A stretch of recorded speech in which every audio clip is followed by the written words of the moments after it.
And now, in the last few moments, we are hearing one of the groups, one of the parties who very much were in to buy Chelsea, have dropped out. And Simon, we now understand that the Ricketts-led consortium has withdrawn its bid to buy Chelsea. The Chicago Cubs owners and their partners opted not to submit a final bid for Chelsea, with the consortium members understood to be unable to agree the final composition of their offer. So they are now no longer in the race, and 4 becomes 3. What's your take on that? Well, I'm not surprised. I mean, I think they were pushing against the stream. I mean, I remember when I tried to do a deal to buy Portsmouth a few years ago, and the supporters were in there with the supporters trust, and so I would be going against the supporters trust. I'm going to give you the reason for the example. Okay. The supporters trust were wanted to own their own club, so I could have bought it, but I'd have been pushing back against the very people I wanted to support my ownership. These guys have got a resistance to their ownership from a segment of Chelsea fans, and I also think other component parts are going to make this a troublesome deal, like golden shares and Chelsea pitch owners, and perhaps overly onerous requirements. Given the backdrop of what's happened to Chelsea, there's going to be a higher bar for entry about how much cash you've got to put into the business. And I'm not surprised. I'm not surprised that one of them pulled out. I'm actually surprised there's 4 of them at the table wanting to pay this kind of money. What, at this stage? Yeah. Well, what were we talking, Simon, yesterday? Did we agree it was 2.75 billion? Well, we spoke about it in number. Yeah. I mean, I've always been flabbergasted it would be at that level. But if it is, it is. Irrespective of what I'm flabbergasted of, the bottom line is what I always wanted to question is no one seems to be asking the question, why do you want to buy this club? It's not philanthropic. It's to do with what you want from your return. You're not Roman Abramovich. You're not somebody that needs to protect yourself and maybe get one of the world's most expensive life insurance policies.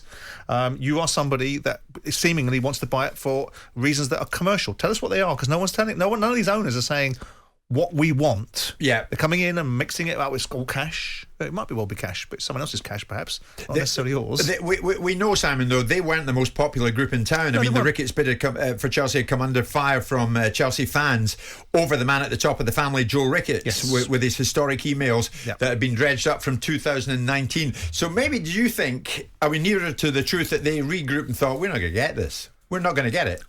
No, not necessarily.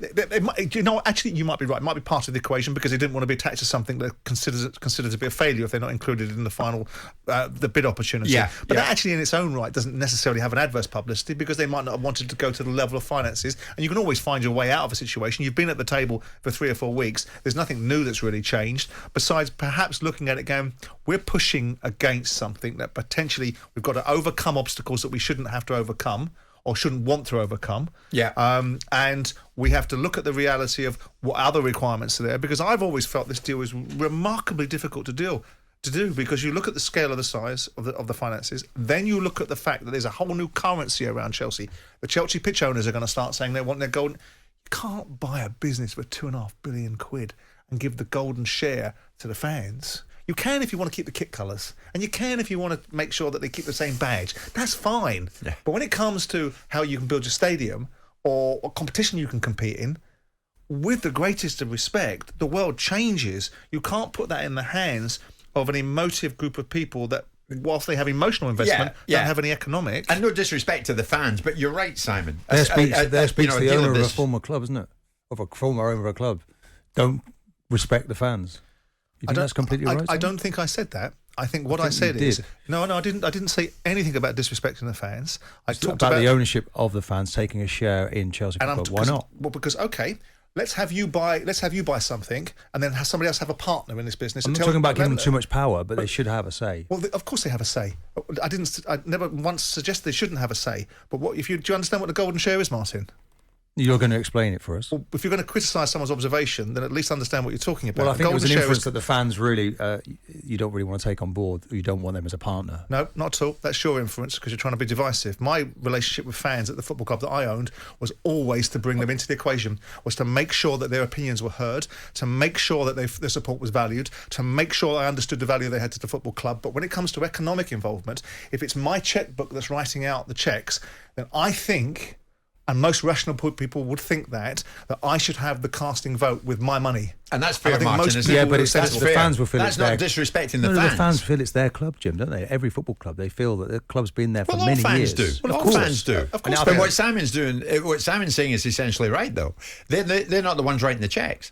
Of course they're not, no, but they want to have a say, and this is maybe the one time in history when they can actually do that and have a say. But it makes it a very... So my point is, if you're a sensible grown-up man, you wouldn't do it. You wouldn't buy something. Start a business. It's too expensive.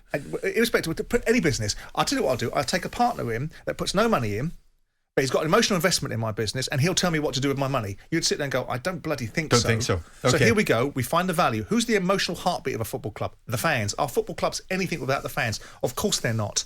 And of course are they factored into the equation. But most grown-ups will look at it and say, it's very difficult to put fans in a boardroom because of the emotional investment. It's very difficult to separate who should be that fan in a boardroom because they'll be fighting amongst themselves. And it's also very difficult to make commercial sense of having commercial decisions made for you with your own money based upon someone else's thinking. That's a difficult dynamic to contest. Well, now we know the Ricketts-led consortium has withdrawn its bid to buy Chelsea, and 4 has become 3. Martin, on the football field, Crystal Palace take on Chelsea this weekend at Wembley on Sunday. Now, of course, you're a 4 times winner of a 4 times winner. Patrick Vieira was a 4 times winner of the competition as a player. If he was to go on and claim the FA Cup as Crystal Palace manager, how much of a feat and achievement would that be? Well, it would probably surpass anything he's achieved as a player in terms of the FA Cup. I mean, this is Jim. This is a special individual. Before we talk about the player, the manager, I think it's a special person with a great deal of personality, and I think I saw that when he first came to the football club, Arsenal.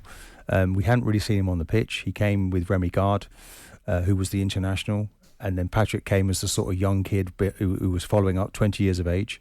Somebody was talking to him in English behind his back. He told us he couldn't speak a word of English.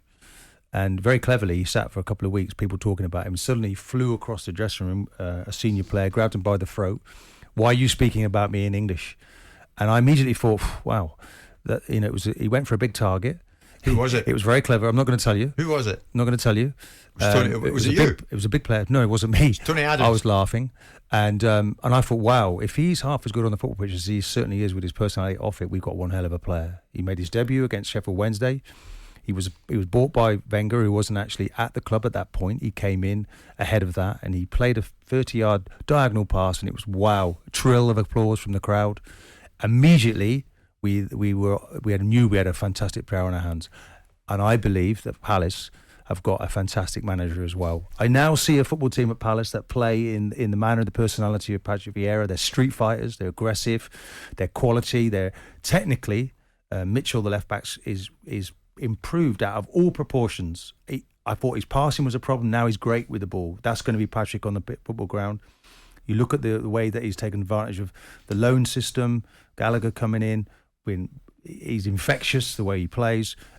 He put Kouyaté back into midfield. Of course, they don't have Gallagher this Sunday either, do they? No, don't because he have can't him. play against his parent club. That's a big blow. I'm sure he'll manage that, and he'll sorted out the defence. Gahey and Anderson, cornerstone of the team. He's going from strength to strength. It was a little bit tricky at the start. He wasn't perhaps getting the results he wanted, but recently they've been quite outstanding. Nobody knows Palace fans better than your good self, Simon.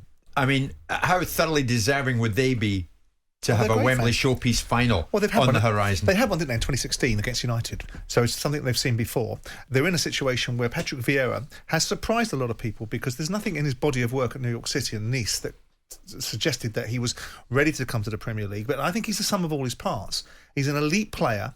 And if you look at his attitude and disposition with the manner in which he embraces defeat and success, he embraces it the same way. There's no fist pumping towards the crowd when they went and beat teams the other day, when they went and beat Arsenal.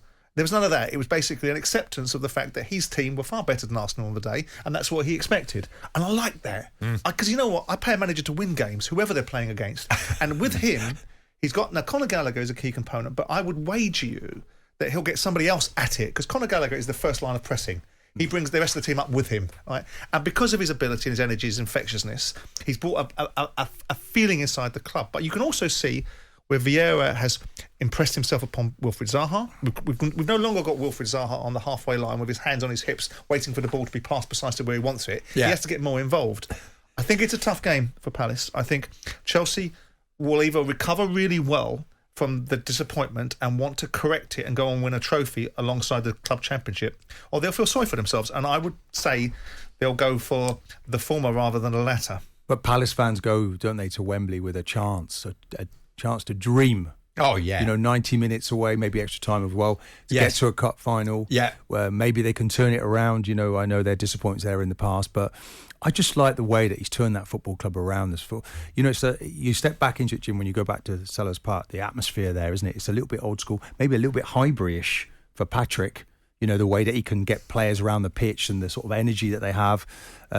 He was a massive player at Arsenal. I think the catalyst for all the success that Arsenal had there. You had to play that ball into Patrick. If you didn't, you got a rollicking. Everything, all the traffic went through him. And I think it does it now. And I think he gets a good balance. I think as a player, you almost just switch off through the week. And I think as a coach now, he develops, he's progressive, he improves the players. Every single player, even Zaha, has now improved under him. His energy's going in the right way, not into the referee. Yeah. Not the silly arguments to the referee. Now he's destroying his opponents. Says. Okay, the FA Cup is the semi-final. It's the second one. We find out who beats who tomorrow between Liverpool and Manchester City. But it's Chelsea against Palace on Sunday, 4:30 for that. Live commentary, of course, on talkSPORT. Jim White and Simon Jordan. Monday to Friday mornings from 10 on AM, on DAB, via the talkSPORT app and on your smart speaker. talkSPORT.